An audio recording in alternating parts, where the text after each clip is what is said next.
Super Dave here with another Super Dave review. This is a Super Dave special review. Super Dave here with another exciting special review, and this time it's a new company, it's a new figure, but it's an old video game.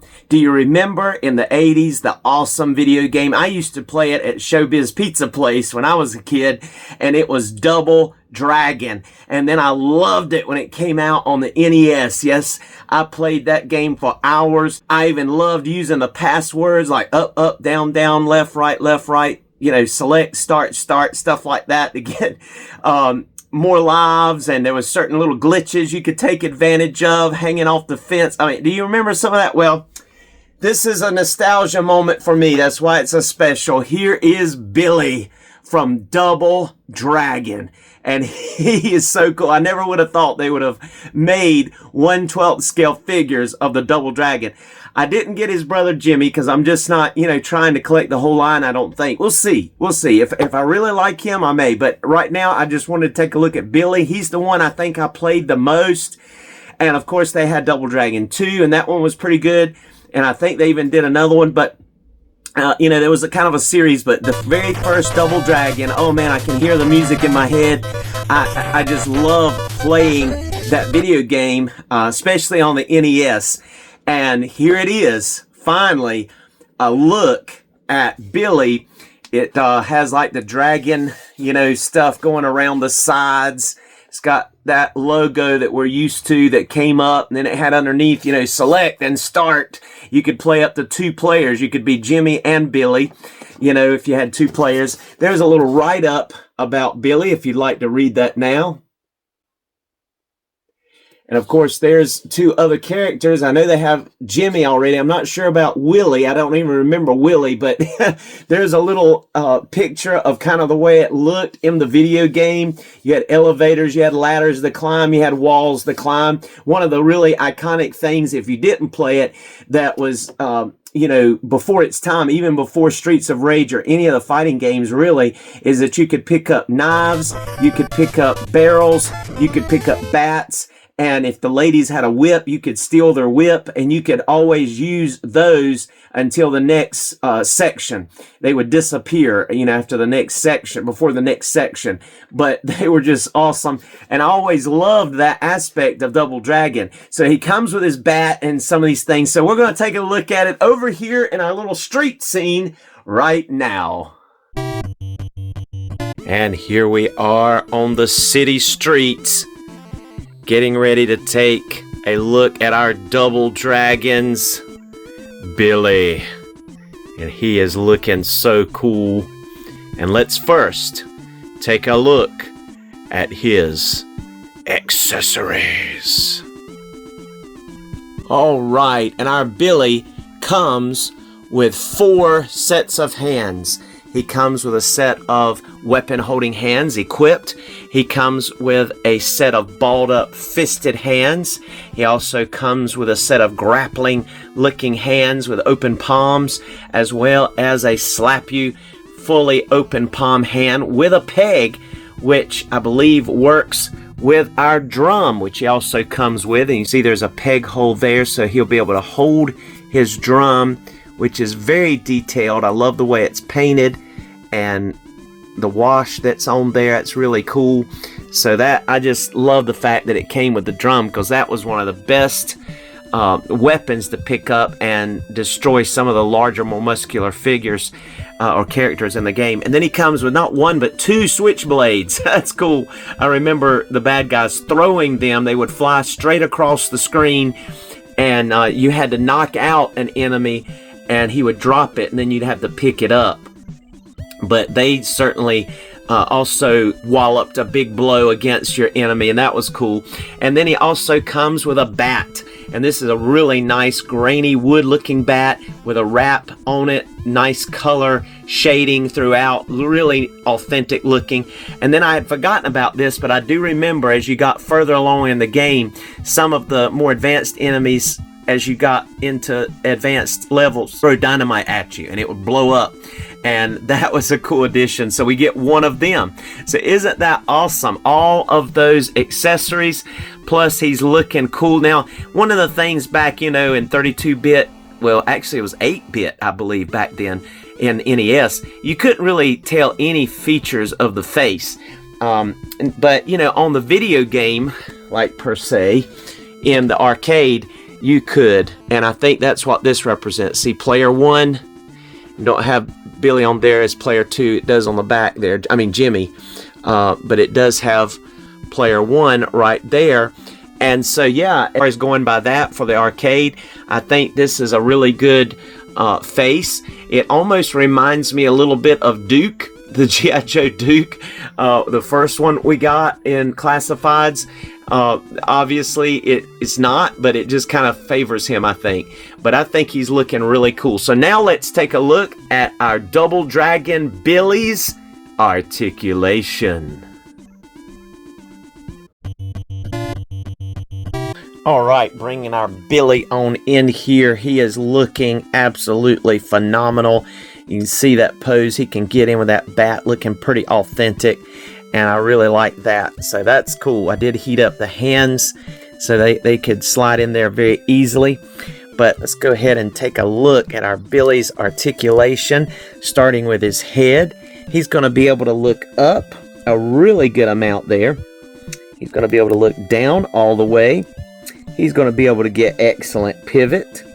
He's got full range, of course, side to side, because you can see there's a ball joint going up into the head and down into the neck. So I like that. It gives us really good range, very good articulation for the head. So bravo, already a very good job from Syndicate Collectibles.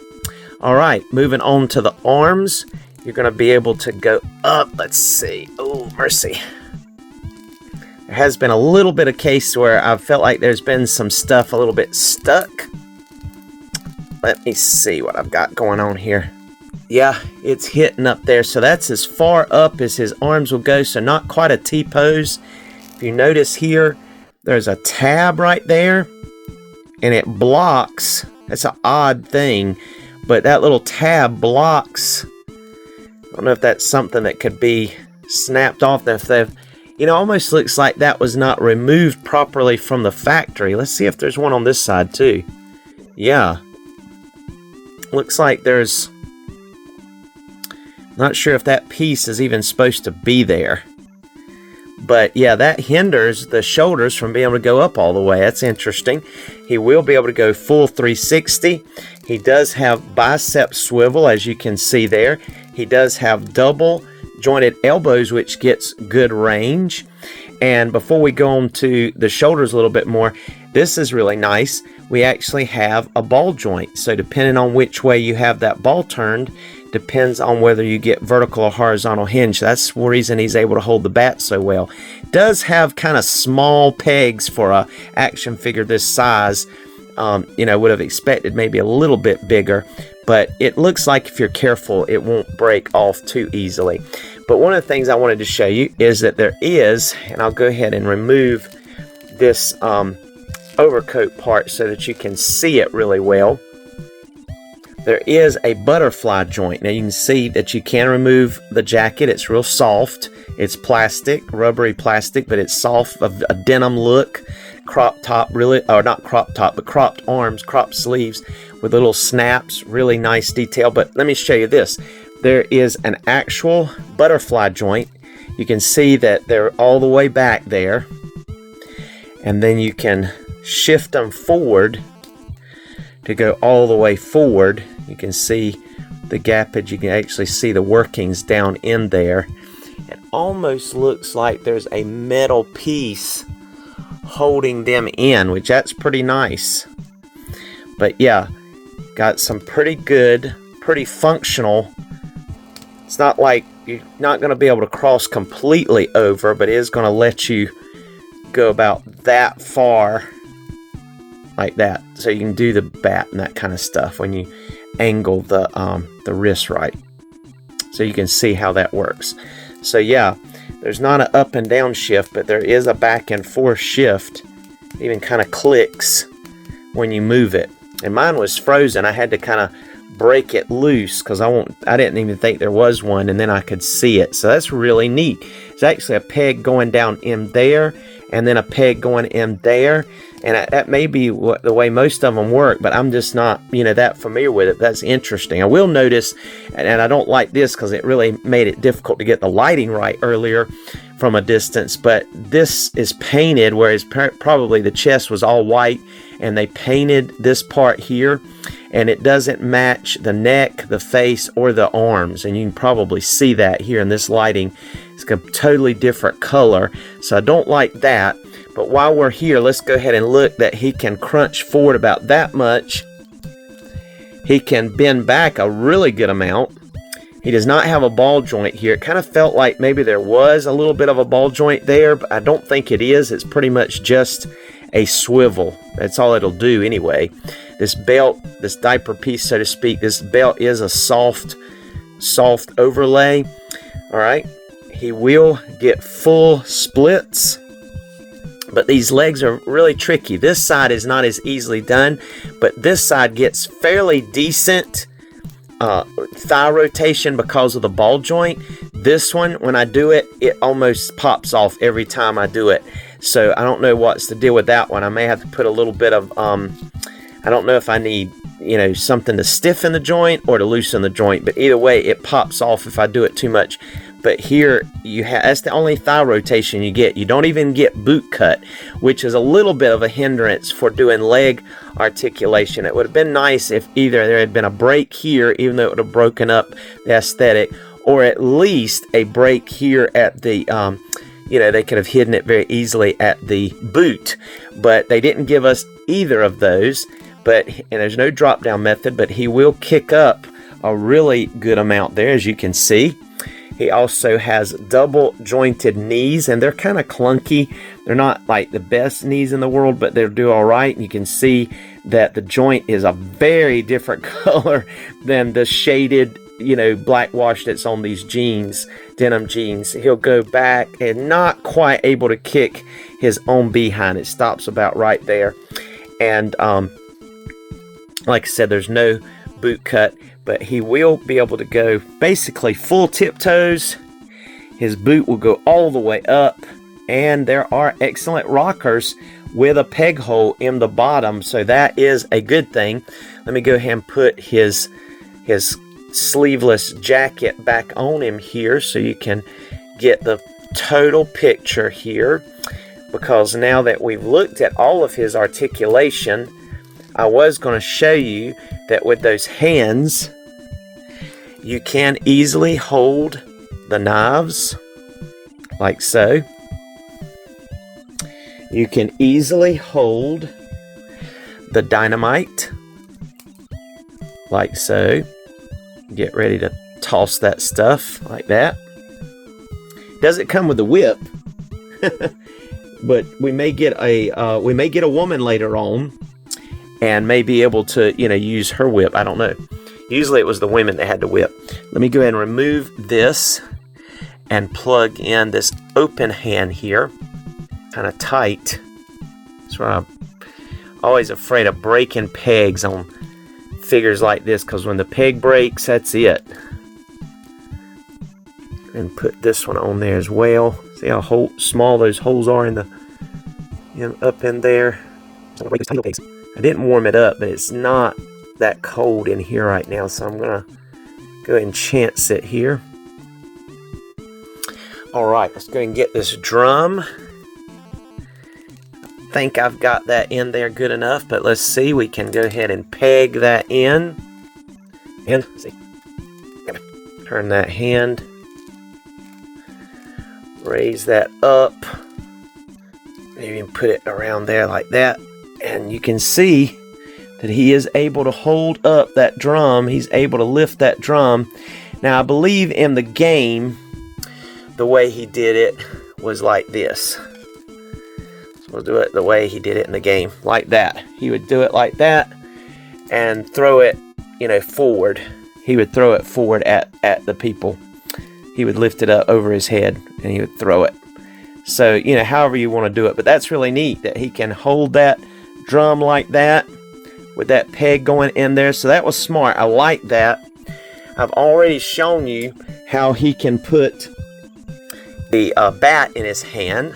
So let's go ahead and show you very quickly his fist, because if you remember Double Dragon, it was definitely a side-scrolling whack 'em, smack 'em, beat 'em up game, pretty much. And he definitely, oh man, I had to warm up those holes a little bit to get it in there to snap all the way in. But there he is. He's looking ready because, like I said, if you remember the game, he did a lot of punching. That was his probably most, you know, lethal. Just punch, punch, punch. His punching was probably his most lethal weapon. His most lethal attack was punch. And then as you got points, you could, you know, bend in and grab an enemy and throw them over your shoulder. If you remember, that was cool. I love that. I mean, that, like I said, it was a very early on fighting game, kind of ahead of its time, but it was really cool. And so here you go. There's Billy. He's looking awesome. Now let's do some comparisons. Alright, to take a look at our Syndicate's Collectibles Billy from Double Dragon alongside some other figures, let's first look at some Marvel Legends. You've got Daredevil guy over here with suit and tie and some shades. You see how much shorter he is. But if you have a larger, kind of a more, you know, taller, I should say, Marvel Legends, here's Luke Cage alongside of him. They're not too far off. You could definitely have them fight. That would be an awesome matchup. So you see how they look together. And to take a look at some classifieds, G.I. Joe Classified, wow. Even though Duke does look a lot like Billy, or Billy looks a lot like Duke in the face here, man, I can't believe the size difference, but yet Big Balboa from G.I. Joe Classified Cobra, he's the same size as Billy. Isn't that crazy? I mean, I didn't realize there was that big of a difference from this like early on classified G.I. Joe figure and some of the ones that are coming out. Now, granted, Big Balboa is pretty big. He's a little bigger than, you know, some of your G.I. Joes, but still, that's a huge difference because Billy and Big Balboa are just about the same size here. So that's pretty interesting. Really interesting on that front. And then here's one of those more obscure figures, but just to show you what he looks like beside Thug Life dude here with his little dog. I forget the brand and everything on them, but I really enjoyed them along with our Dreadnoks and you know, G.I. Joe Classifieds. But he looks pretty good. I mean, he's big and bulky, especially his hands and stuff, but size-wise, as far as height, he's only a little shorter, but he would definitely go along with this. He's got soft goods jeans and shirt and real boots, so yeah, definitely a different level of character here, but still, you know, you could make that go. And then this, I don't really have a lot of Super 7 G.I. Joe stuff, but here's a Cobra Destro by Super 7. If that's the line you have, you can see that Super 7 stuff's a little taller, but you could definitely, you know, Destro's a pretty tall dude anyway. You could definitely use Billy in with your Super 7, you know, 7-inch, more 7-inch scale figures if you wanted to. But that looks cool. There's Destro along with Billy. And you know, Double Dragon had some pretty muscular dudes come out that look kind of barbaric. You could always use your X-Ray Studios Barbarians Fight for Glory figures. And then here is the Gold Helder young lady there. And, you know, just to show you the comparison there, size-wise there as far as their height. You could always use them as maybe enemies to fight Billy. And just in case you wanted your Billy to fight alongside the Teenage Mutant Ninja Turtles by Me Tai Toys, There's Michelangelo, Raphael, Leonardo, and Donatello looking awesome. The best turtles on the market today, in my opinion. And they are looking epic alongside of Billy here. Good size. He is a little tall on, in these comparisons, I think. But not enough that you can't match them together in here. And last but certainly not least, if you wanted your Billy to be an extra, or somebody is a bad guy, or someone that just, is fighting, in the streets and needs Superman or Batman's help in your DC multiverse, then yeah, they really look good. The size-wise is about identical in height with this Superman and this Batman. But, a lot of times your females are taller, like Power Girl and your movie Wonder Woman here. So, I don't know. Definitely the women are taller in our McFarlane DC multiverse. But as far as Batman here and Superman, they look really good with Billy. And you could definitely use them together. Cool. Thank you so much for joining us for this Super Dave review. It's been a lot of fun taking a look at this Billy. And if you've enjoyed it, please like, subscribe, comment if you have something to say. We'll see you next time. Be blessed. Here's some photos in the photo gallery.